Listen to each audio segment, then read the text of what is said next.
are listening to She Has No Limits, the podcast. Once you're shown, you can't unsee.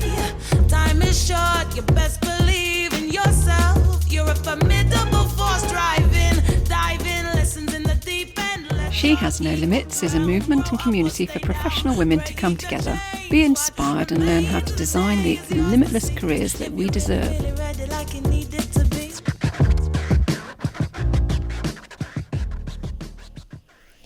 Welcome to the first episode in our second podcast series. The second series is entitled Allies, Support Networks and Community, and we'll be showcasing 6 leaders who are dedicated to bringing people together and to actively helping others to rise and thrive in their careers as well as in their own. And these are people whose sense of other is heightened and it is values driven. For them, work is also about friendship, compassion, community, care and camaraderie. In the first series, we interviewed Cheney Hamilton and Emma Sale, who are brilliant examples of these people. We want to use this second series to bring to you more of the same kind of inspiration, because one of our mantras with the She Has No Limits movement and community is the African proverb: if you want to go far, travel alone. But if you want to go further, travel together. And to travel together, we need people like Cheney, Emma, and today's guest, Gill Cooke, to dedicate themselves and their times to this communal effort, to be leaders, not simply of their own teams or businesses, but to create and lead larger groups, and in doing so lead systemic change and growth. And so without further ado, let's introduce Gill Cooke.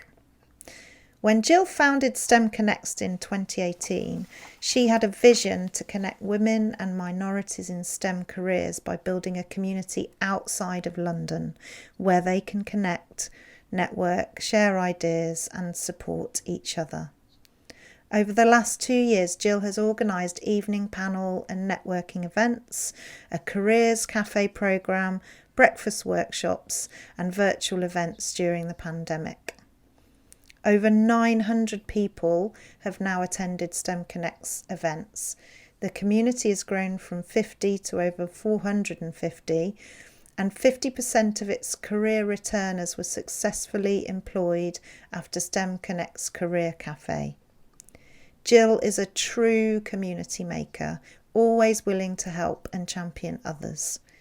She lives in Maidenhead with her husband, 2 daughters and their dog.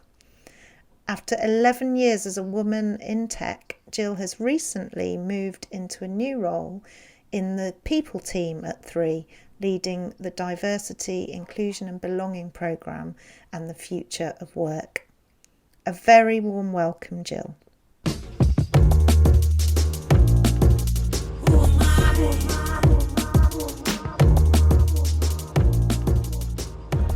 Gill, a massive welcome. Shall we start with a bit of context in terms of your career in STEM, and tell us a little bit about your STEM career story? And was it a conscious decision to get into the topic? And did you study those STEM subjects at school? So thank you very much for having me, Catherine and Amanda. It's great to be here. Interestingly enough, I did not study STEM subjects at school. I actually studied modern European history at university and very much was much more interested in the English and history side of things at school.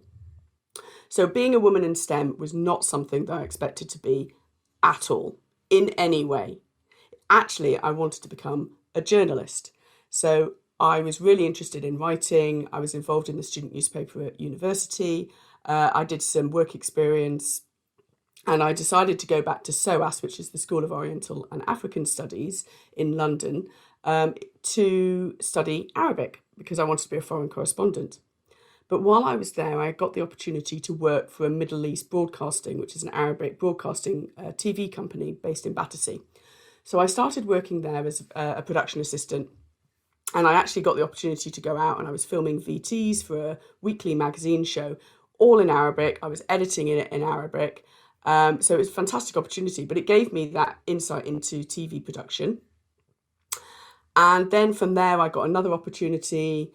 I kind of found what I know now as a mentor, but at the time they weren't really existing. But I had a mentor who gave me some other opportunities and I became a production manager and I production managed a lot of corporate videos for the Ministry of Defence, for the Department of Education, and that then led on to other work in actual TV broadcasts. So I went to work for Carlton TV, Endemol, Princess Productions, etc. So actually, my journalism never happened. My foreign correspondent life in Syria never happened. Instead, I worked in London in TV production until I was made redundant, and I moved out of London and was looking for a more local job. And there was a telecommunications company called Three that was in Maidenhead, literally just down the road from me. So I thought, oh, wouldn't it be fantastic to be able to walk to work? So I really targeted that company and thought, I want to work for this company or for a local company, so I don't have to commute back into London. Anyway, a friend of mine phoned me, told me about a project management role going at Three. So I thought, well, project management, production management, very similar things. I can do that role, that'll be fine. Transferable skills, I can coordinate, budget, schedule, organise. So all those sort of transferable skills from production managing a TV show to project managing a project. So luckily, I managed to convince them in my interview and they offered me the job. So that was fantastic. Having said that, it was a bit of a shock to the system. So this was a complete and utter career change in my 30s after 2 children. And I genuinely didn't think I would last even 3 months. I remember sitting in a meeting room and they were all talking about stuff. And I was just sitting there thinking, I have absolutely no idea what's going on. I don't understand any of the acronyms.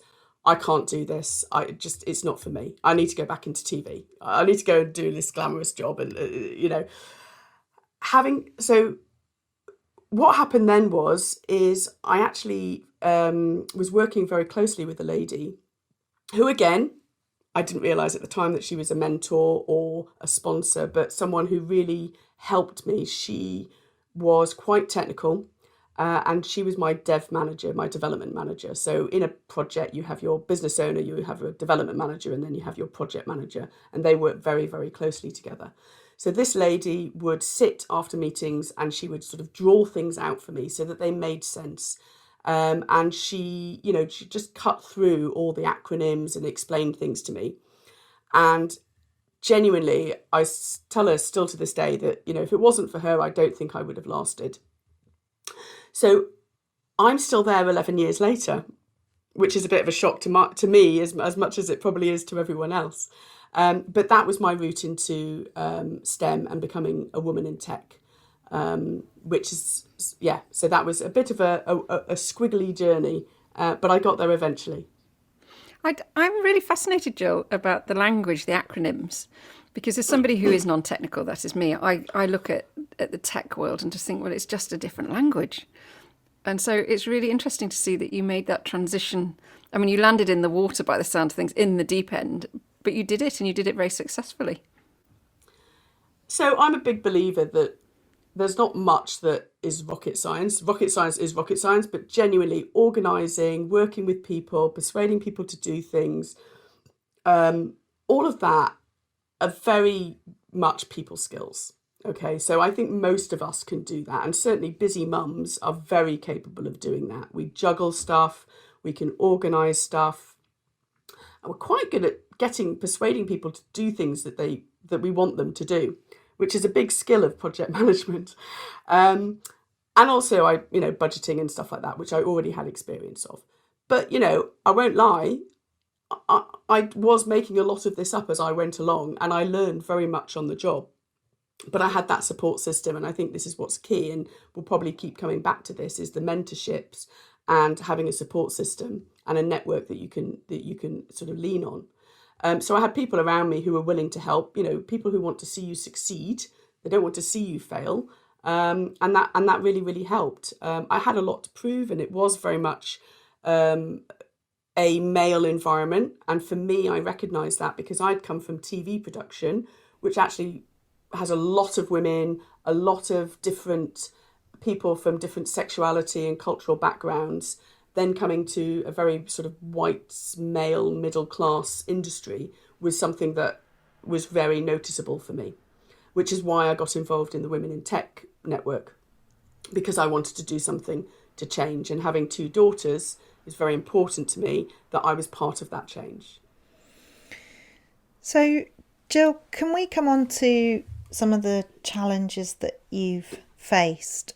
You've mentioned good old imposter phenomenon, sitting in that those meetings in those early days thinking you wouldn't last 3 months.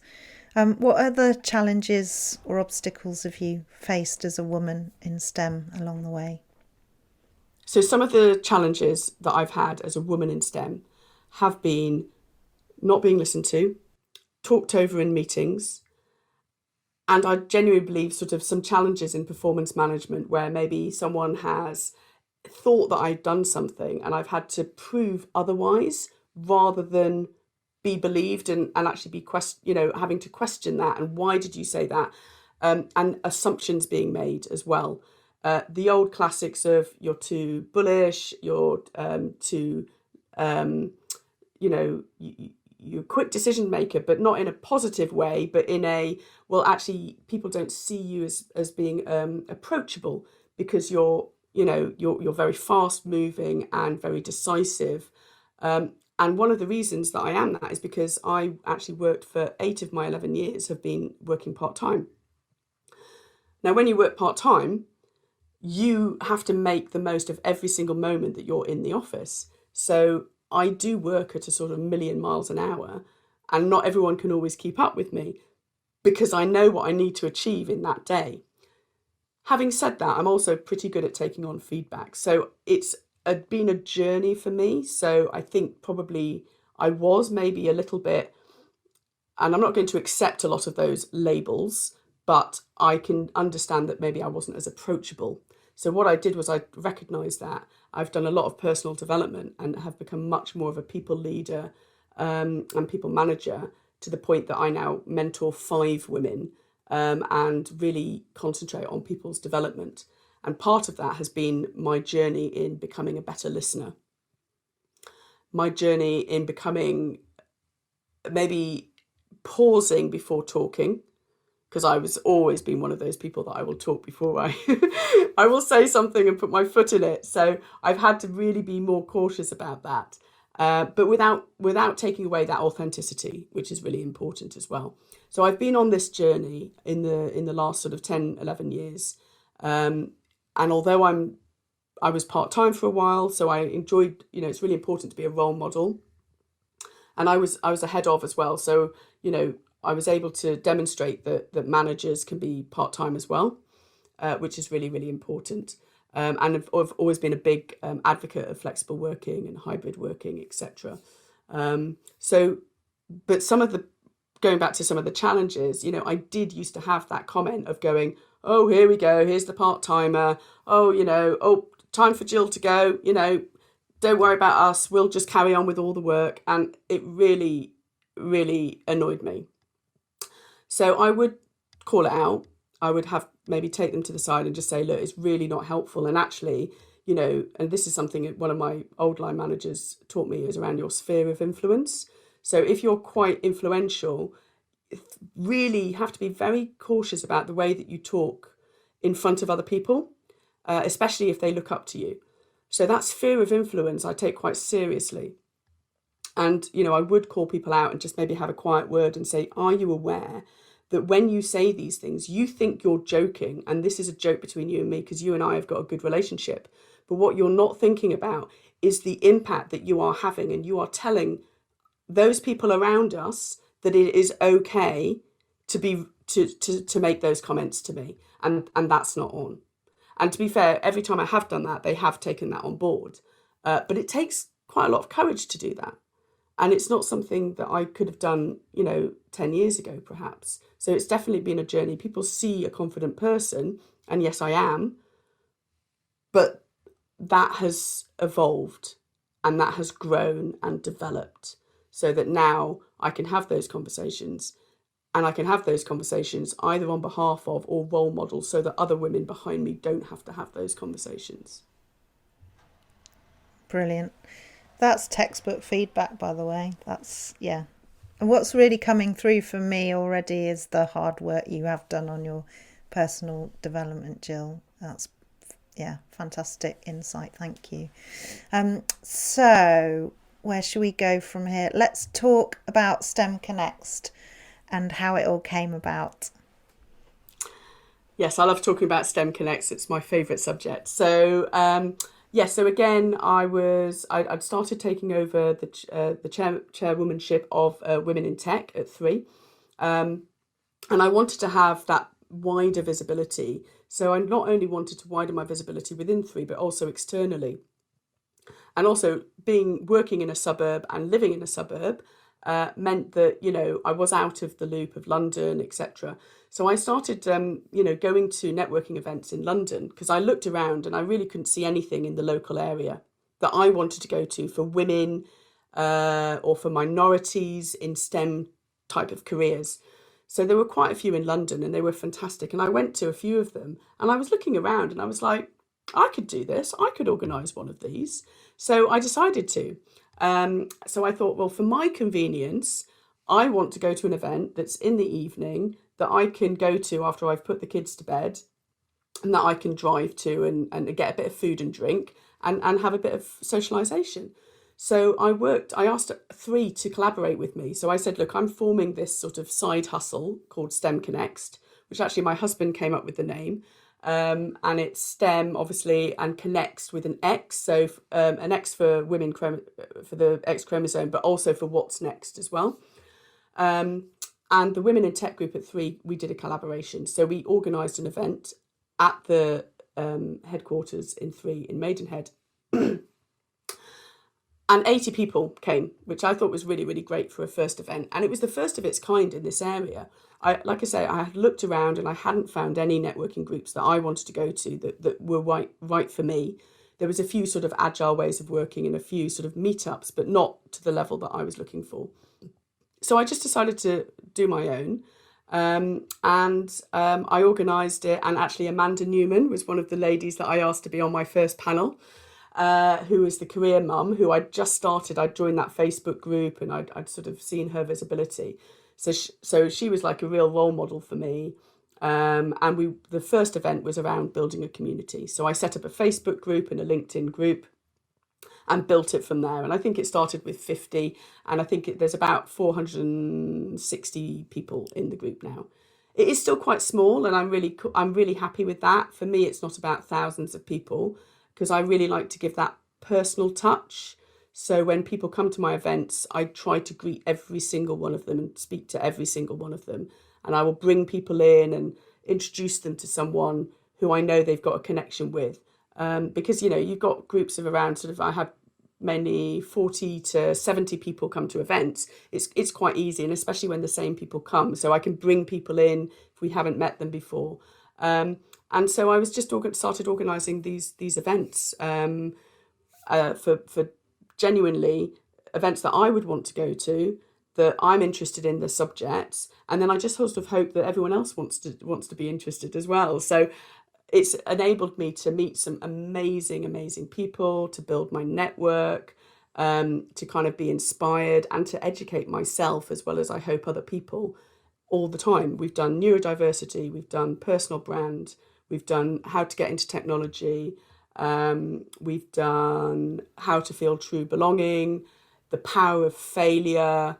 We just did the power of a mentor, and my next event is the importance of diversity in artificial intelligence, which will be in May.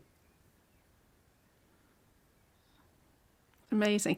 I'm sitting there still thinking an absolute admiration in terms of what a fantastic mentor, role model, connector, networker that you are. And the question I was asking is, who's been your role model and your advisor? If you look across your sort of network, who's been your biggest cheerleader and supporter? That's a really interesting question. So I think actually people like Amanda Newman, Vanessa Vallely, Jacqueline de Rojas, Rav Bumbra. So all of these people who I've met through my connection and my network, either I've brought them into my network, but I've also gone into their network as well.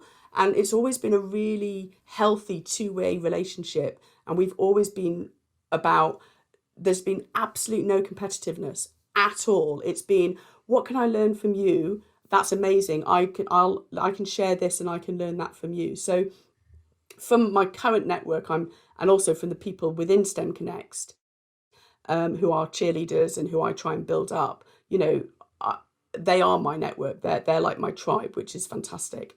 I think prior to that, there was definitely, now I look back and I understand what mentors are.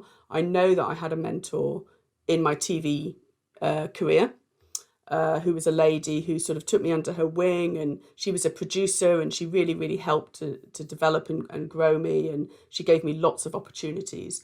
I actually had a second one as well, actually, who was an old family friend. But again, I just saw it as a friendship and just thought, well, that's great that she thinks I'm capable as well. And then obviously at 3, I had a lady called Trudy, who was also really, really helped me. And I think was probably one of the main reasons I stayed at 3 at that time. She also was the one who launched the Women in Tech group at 3 as well. So we had very similar values. And I think that's what I look for now, is I've through this personal development journey that I mentioned earlier, it's been about identifying my purpose and my values. And now that's exactly what I look for in other people. I look to connect with people who share my values and my purpose. I'd like to think that that's how we've come to be here with you today, Gill. So you've created this STEM Connects community, this wonderful high quality community. Can you tell us a bit about some of the themes that the women bring into that community from other organisations? I'm thinking in particular around the gender parity piece. What's going on in STEM organisations for women? So within the STEM Connects community, it isn't just about women. That's really important. It's diversity for across the board. So I do try and stand for minorities, whoever they may be, because I think it's really important that we cheerlead and celebrate everyone's successes. Just because you're leading or the sort of the face of a network doesn't mean that you are better than anyone else. So what I try and do is bring everyone with me, and role model, so that other people can see that and can shout about themselves, etc. So within the STEM community, and for women specifically though, gender equality isn't there yet. It just isn't. So whatever anyone would like to think or say, it's still not there, and there's a number of different reasons around it. Actually, it's very interesting. So we've got the pipeline of people coming in, and then we've also got the retain. So what people call, I think, the leaky pipeline, in the case that people fall along the way, and very commonly it's women in their 40s and beyond, and they get to a point, and I'm one of them, where you make a decision and you go, do I want to go the route of a corporate and become C-level director and have a whole load of responsibility that maybe isn't in line with my family, my work ethic and my life balance? Or you get people who then go the other way and say, well, actually, this is a really great opportunity. I want to give back. I want to coach. I want to do my own thing. I want to be an entrepreneur, etc. So there's a massive leaky pipeline at the other end. And I think this is one of the real challenges that we have. I think there is more people coming up because you don't have to just do computer science. And I think this is the other thing that we need to move away from, is having this narrow-minded blinkerness that people who want to work in tech or in STEM have to have done like coding or computer science or something like that. I would actually argue that nearly every career going forward is going to have a level of tech in it. Even if you're a social media, even if you're a journalist, you have to blog, you have to use Twitter, you have to go on, websites, and you have to have that ability to have that digital platform, that digital footstep. every single company has a website, has an app, and they are prominent on social media. So this is the future. It's all about AI. It's all about data. So I would actually go so far as to say, I can't think of very many jobs that aren't technical, that aren't in tech or aren't in STEM. And therefore, I think the numbers are skewed. So this classic 17% of women that are in the tech industry, it's only in that tech and ops area or in that IT area. But actually, I would argue that it's much wider than that. And let's talk about the bigger system at play here. So government have a role to play in that. They have an influence on businesses and vice versa. I think what we're saying here is that organisations and the leaders of still have a way to go towards that gender equality target. Let's bring government into that system piece. What is government doing, Gill? Is it enough? What are your views on that?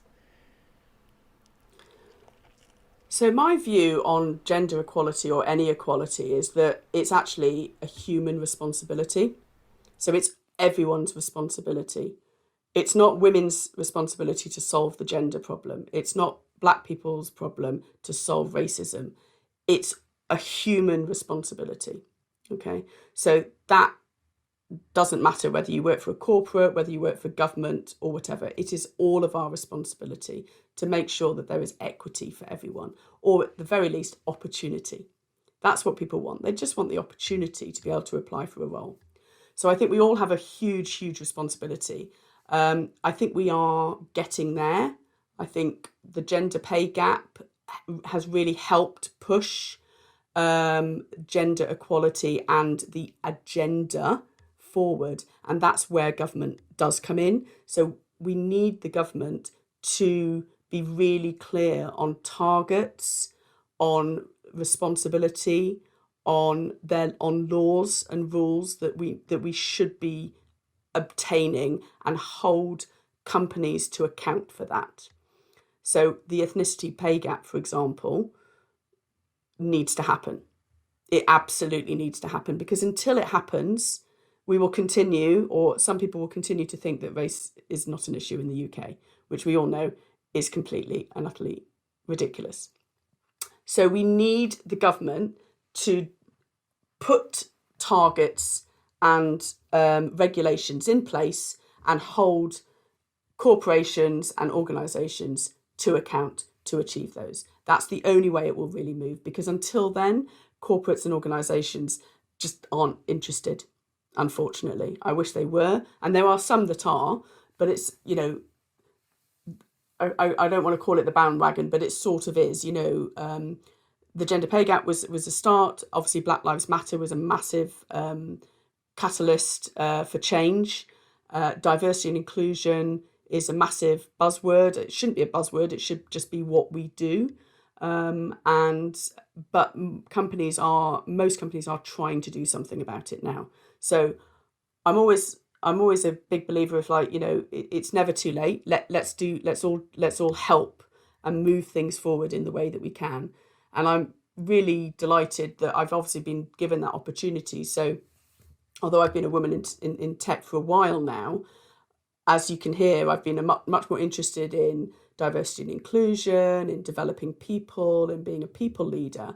And so actually at my company, I've had the opportunity to do a 12-month secondment actually leading diversity and inclusion at 3, which is fantastic. And I'm also leading the hybrid and the future of work program as well, in our new way of working. So that's really, really exciting. So now I'm actually doing this as my day job, rather than all of the stuff that I've been doing for however long has all been over and above my day job. So that's been really, really good and very rewarding. And I'm only in kind of week 4, so it's still very new to me. But it's my third career change. Amazing. I was just about to say, Gill, you've piqued my interest with the future of work, because we're living in such fantastically interesting times, aren't we? And so forgiving of the fact that you've not been in the role for too many minutes, have you got any nuggets to share with us? Yeah, so I have to be a bit careful because obviously we haven't put out any external comms or anything yet. But obviously, as most companies are, they're looking at the future of work. So I think, as my own personal opinion, so this has got nothing to do with Three or my role, that what I'm doing at the moment, but my own personal opinion is that flexible ways of working is one of the key things that will help gender equality. So the ability for men to take shared parental leave, the ability and moving away from the social stigma of men wanting to go part-time because they want to look after their kids or they want to have an equal partnership.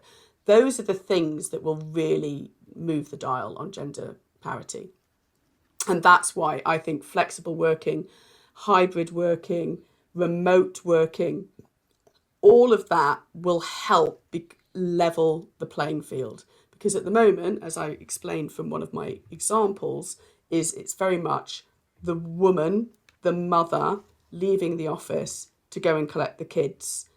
Now, that's not true for everyone, of course, and I think it's getting better. But I'm hoping that the pandemic has been horrendous for so many reasons, but where it has been positive is it has leveled the playing field from a remote working perspective and has proven that we can work from home. It's not ideal for everyone. And I appreciate the other challenge has been for a lot of women have had to leave work because they've also had the childcare. So if we had the childcare there and we were able to work from home, not in a pandemic, then it would be a lot easier. And that would level the playing field. It would also level the playing field and offer more opportunity for people who don't work very close to the offices. So any offices or organisations that are in very suburban, white middle class areas, you know, they could recruit a lot more diverse people from beyond, people who are disabled and have logistic challenges that don't necessarily have to go into the office. There's opportunity there as well. So I think there is opportunity, and that's what we need to be looking for. So anyone who's looking at the future of work, you want to look at how can you enable people to have the best opportunity to deliver in the best possible way for the business, I suppose. Can I ask you about a more personal future? You've mentioned your daughters and you've alluded to the fact that this is a big driver for you in terms of the work that you do. What kind of a future would you wish for them? What will be your legacy, Gill? So the legacy that I want for my daughters, and one of the reasons that I set up STEM Connects, is I want them to have the opportunity and the choice to do whatever it is that they are either most suited to, most capable of, or that they want to do. So that not necessarily is going to be in STEM. Neither of them have shown a huge interest in science or computers, but actually all children are so much more capable of coding, and it becomes so much more natural to them than it did for my generation. So they are so much more suited. They understand technology in a way that we never did because they've grown up with it. So I think for any child who wants to go into anything like that, it's, I suppose, just thinking about enabling them to be curious so that they don't put themselves into labels. They don't put themselves into boxes that are going to restrict them or limit them, that they break down those walls and they understand, and there will be roles going forward that are not in these sort of little categories, but actually are all encompassing, and that you can be good at more than one thing. You don't have to be, oh, she's sporty, he's good at this, she's good at this. Actually go, well, actually, I'm good at this, and this. And I haven't decided what I want to do yet because I could do anything. I think careers of old don't exist anymore. I think I'm proof of that. You know, I've had 3 different careers, very, very different. And I think that will be the future as well. So opportunity, when they see something and they start something, it doesn't mean that they're going to be doing that at 60 years old, that they could start something at 20 and have a huge, breadth of experience. And what I hear from younger people is that they want variety, they want to be interested in things, and they want fast track. They're not interested in hierarchies. They want to say, if I'm 20 and I want to run a company, why can't I run a company? And that, I think, will be the real challenge of the future. And I think hopefully they'll turn everything on its head and make some real change. And I was going to ask Jill, just specifically around STEM and that STEM sector, what is your advice for women who are listening, who, like you, might consider a career in STEM, to take the plunge? What considerations should they give? And yes, what general advice would you offer to them? So general advice to people, especially women who want to get into STEM careers. So be curious. If you are curious and maybe got a bit of an investigative mind and very creative, you can work in STEM careers. So obviously STEM goes far-reaching. It's science, it's technology, it's engineering and maths. Now, there are some areas that are more conducive to having had a maths degree, or medicine, or, there are obviously going to be some areas that are more restrictive than others. Having said that, things like project management and IT project management, or working in marketing for an IT company, or the other way round, working in finance for a fashion company. So I just try and break down the borders and go, you don't have to work for IBM or Microsoft. You could work for any company that has a website, that has a technical requirement. You're still going to be involved in that. So don't see anything as barriers, I suppose. Break down those barriers. Look for opportunities of something that excites you. And I think that the biggest challenge that we have at the moment, so there's some fantastic returner programs, which I would really, really encourage people to look for, like opportunities to learn to code. There's Tech Up Women, there's returners with Becky Taylor, etc. So there's some great opportunities out there. But so don't restrict yourself. Don't limit yourself.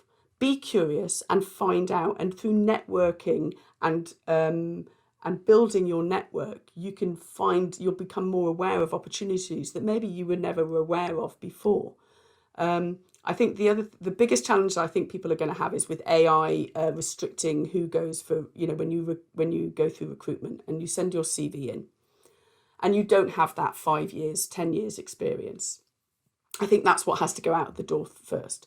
We need to start looking at capability, not at experience.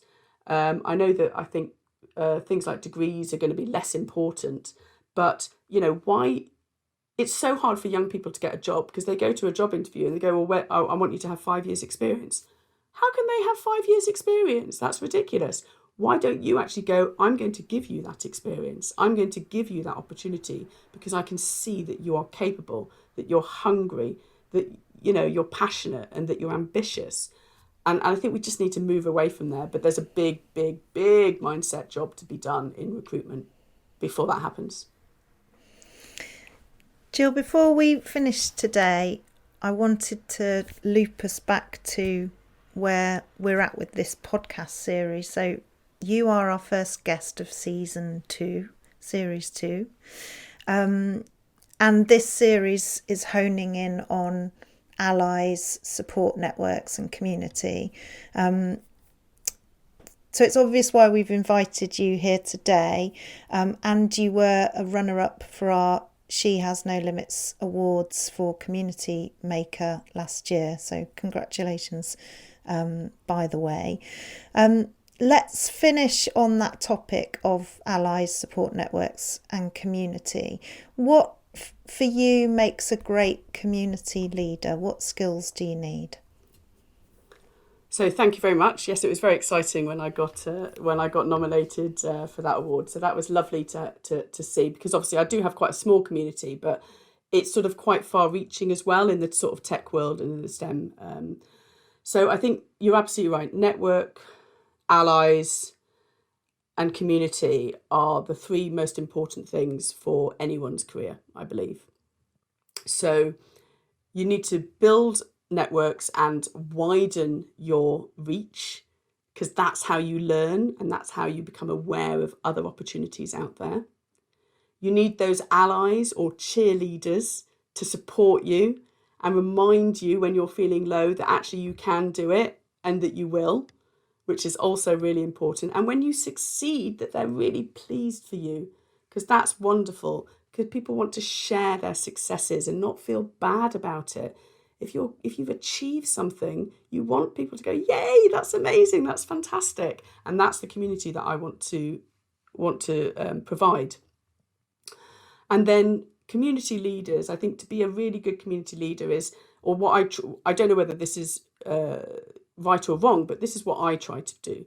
I try to role model. So I shout about things that I've done well in or that I want to share so that other people can see that it's okay to do that.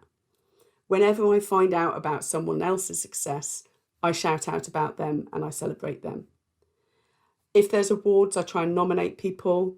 I try and share, whether it's awards or events or conferences.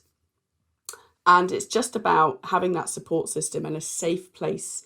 Provide a safe place where someone can be really open and talk about a problem. They can ask for advice without judgment. So healthy debate is really important, because you don't want everyone to agree with you, but you also don't want to have this judgmental thing. You don't want to be put down if you're opening up to something. So you want to provide a safe space where someone can feel comfortable, they can be themselves, they can celebrate their successes, and they know that that the people around them have got their backs. Brilliant. Brilliant. Gill, before you go, I think it's fair to say, is there anything we can help you with? So have you got a priority goal, an initiative or an event for STEM Connect that's going on right now that you'd like this podcast to help promote you and the work that you're doing? Thank you. Well, first of all, obviously, STEM Connect is on Facebook, it's on LinkedIn, it's a community, it's a network, it's a closed group, but anyone is very welcome to come and join us. You don't have to be in STEM, but there's definitely a focus on STEM. We have a lot of coaches in there, a lot of entrepreneurs, but it's just that support network. So obviously everyone is welcome. We also really welcome allies, and we also support minorities as well. We try and be as diverse as possible. My next event is at the end of May, the 27th of May, and it is all about the importance of diversity in artificial intelligence. This is a subject I've been wanting to do for quite a while, so I'm really excited about that. And the other events I've got coming up this year, we're going to be doing an event focusing on how to get into tech. And I'm hoping to organise an event for younger people, almost like an open day. So it's still in my head at the moment, so I haven't really formulated it and I haven't started organising it yet, because obviously I do all of this over and above my day job. But I hope to do something where I want to introduce lots of different careers to people that maybe they wouldn't have thought about before. So I haven't seen an event like this anywhere. That it's not a career fair. It's not for companies to go and say, come and work for us and we've got apprenticeships. It's genuinely an opportunity to come and see lots of different roles and what they do, and they will actually tell you about what they do, which I don't think there is enough of. So I'm hoping for that to be in September. But meanwhile, I'm also on Clubhouse, Twitter and LinkedIn a lot. So do connect with me. So just come and join STEM Connect if you want to. If not, come and connect with me on LinkedIn, and you'll, I'm sure, be bored with all my posts of like what's happening and what I'm doing. Wow. Oh, sorry, there's one more event, which is of course there I'm is. also I'm facilitating a young generation panel actually at the One Tech World, which is at the beginning of May. So it might be too late to get tickets by the time this goes out, but I'm really looking forward to that, and have met some fantastic young people who are so ambitious and so keen and so capable. We need to open it up, and we need to cut down these hierarchies, and start getting young people up on boards, and more reverse mentoring, and really learning from the future customer base, to be honest. Gill, there's nothing artificial about your intelligence. Thank you so much. You're a huge inspiration. I don't know how you fit it all in, but you do, and you do it brilliantly. Thank you for being our guest today. Yes, thank you. Thank you. Thank you so much for having me. It was lovely to talk.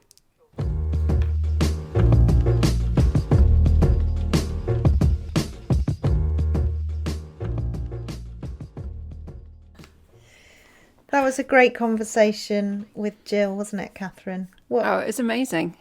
What came up for you? Oh gosh, loads.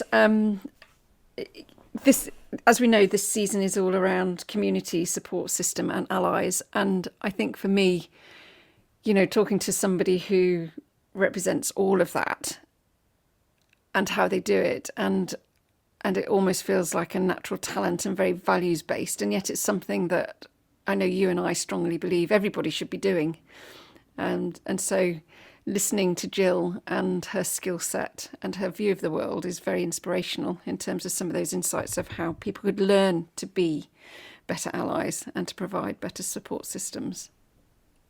Yeah, and I think part of Gill's magic is that she isn't what you may consider to be a stereotypical woman in STEM.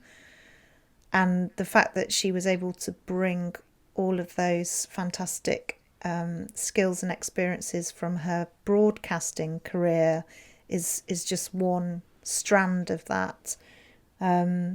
Because I think we do all make assumptions when we think about careers in science, technology, engineering, maths, and we think about the types of people who work in those sectors. And Gill just cuts through all of that, doesn't she? Absolutely. I think another insight for me as well is her sort of innovative view of the future of jobs, and to break down those barriers. And for me, again, I was hearing it was all around inclusivity and accessibility and opportunity for all, and that quite a lot of the way we approach the world of work and our job definition and what have you is so dated, and that there's a huge opportunity for us to present it in such a different way, and as a result access it in a different way. And actually, when she then listed out the challenges that she's faced as a woman in her industry, these are so universal, they're not specific to STEM, not being listened to, being talked over in meetings, having to prove your innocence almost. And for me, I had a personal light bulb moment with her non-approachable, that that she's been given feedback that she's not approachable because of the pace at which she operates. So you're laughing at me now, Catherine, aren't you? You know exactly where I'm coming from. It's just, wow. Absolutely. But an incredible lady, and I love the generosity of bringing everybody with her, cheerleading everybody, celebrating everyone's success. She sounds like somebody that I would very much like working with and for, and getting part of that lovely community of belonging and inclusivity and taking everybody along on the journey. She has 2 lucky daughters to have such a wonderful role model as a mum, and we're very lucky to have her in our community.